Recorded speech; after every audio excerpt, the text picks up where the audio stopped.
ఇప్పుడే Country Delight యాప్ని download చేసుకోండి. Download the Country Delight app now.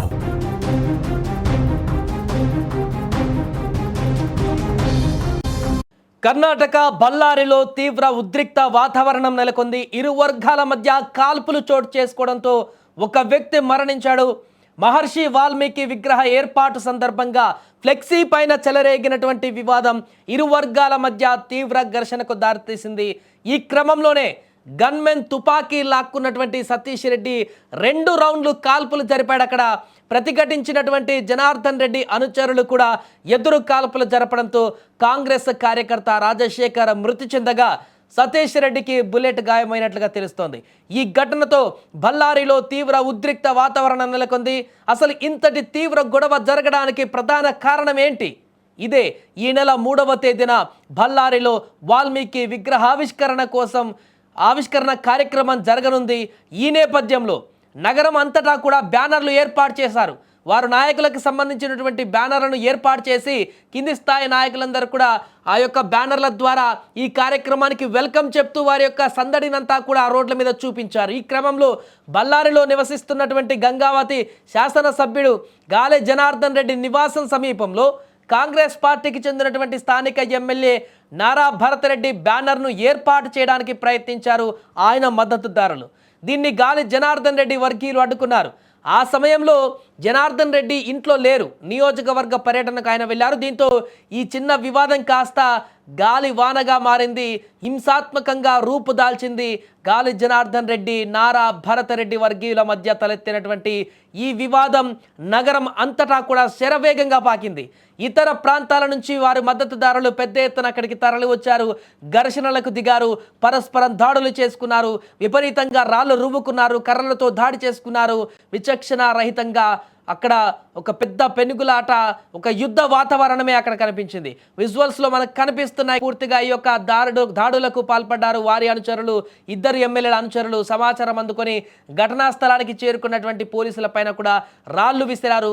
పరిస్థితిని అదుపులోకి తెచ్చేందుకు పోలీసులు లాఠీ చార్జ్ చేయవలసినటువంటి పరిస్థితి కూడా వచ్చింది. అయితే ఈ సందర్భంగా 2 వర్గాలు జరుపుకున్నటువంటి కాల్పులు ఇప్పుడు దేశవ్యాప్తంగా కూడా సంచలనంగా మారాయి. ఎందుకంటే ఈ కాల్పులలో ఒక వ్యక్తి మరణించాడు. కాంగ్రెస్ కార్యకర్త రాజశేఖర్ మృతి చెందాడు.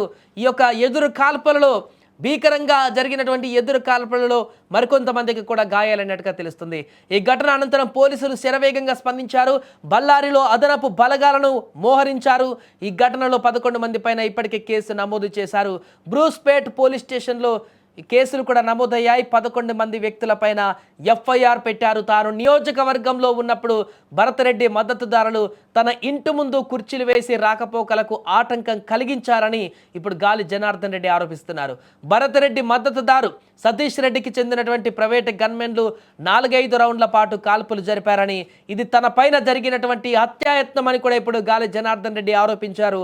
దీంతో ఈ వివాదం మరింత చిలికి గాలివానగా మారి ఇప్పుడు తీవ్ర స్థాయిగా మారింది. దేశవ్యాప్తంగా ఈ యొక్క ఘటన సంచలనంగా మారింది.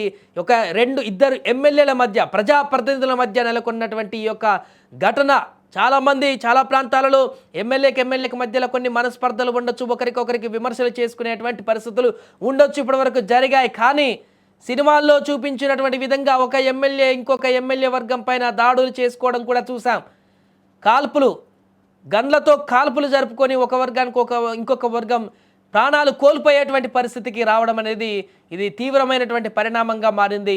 దీనికి సంబంధించి కర్ణాటక ప్రభుత్వం ఎలా రియాక్ట్ అవుతుంది అనేది చూడాలి. కాంగ్రెస్ పార్టీ అధిష్టానం కూడా దీన్ని ఎలా చూస్తుంది, ఇప్పటికే జరిగినటువంటి నష్టాన్ని ఎలా పూరించబోతుంది, ఈ 2 వర్గాల ఘర్షణలో నష్టపోయినటువంటి మిగతా వారిని ఎలా ఆదుకోబోతుంది, ఏదేమైనా ప్రస్తుతం అక్కడ శాంతియుత వాతావరణాన్ని కలిగించడానికి చేయాల్సినటువంటి పని ఏంటి, వీటన్నిటిపైన కూడా ఇప్పుడు చర్యలు తీసుకోవాల్సినటువంటి పరిస్థితి ఏర్పడింది. ఏదేమైనా కూడా బళ్ళారిలో నెలకొన్నటువంటి యొక్క ఘర్షణ తాలూకు వీడియోలు అయితే ప్రస్తుతం వైరల్గా మారుతున్నాయి. మనం చూస్తున్నాం ఆ వీడియోస్లో ఒక దారుణమైనటువంటి ఒక యుద్ధ వాతావరణమే విపరీతంగా కొనసాగింది. పార్టీలో నెలకొన్నటువంటి విభేదాలు 2 వర్గాలుగా మారినటువంటి వీరు సొంత పార్టీకి చెందినటువంటి వారే ఈ రకంగా ఇంత దారుణమైనటువంటి పరిస్థితికి తీసుకురావడం, అంటే ఈ రకంగా దాడులకు పాల్పడడం అనేది కూడా ఇప్పుడు అక్కడ టాక్ ఆఫ్ ది టౌన్గా మారింది. ಮನೆ ಹತ್ರ ಬಂದು ಮನೆ ಮೇಲೇನೆ ಗಲಾಟೆ ಮಾಡಿ ನಮ್ಮನ್ನೇ ಇದು ಮಾಡಿಬಿಟ್ಟು ಇಲ್ಲೇ ಅವರೇ ಫೈರ್ ಮಾಡಿರುವಂಥದ್ದು ಇಡೀ ಎಲ್ಲ ಮೀಡಿಯಾನೇ ಸಾಕ್ಷಿ. ನೀವು ಬೇರೆ ಯಾರೂ ಬೇಕಾಗಿಲ್ಲ.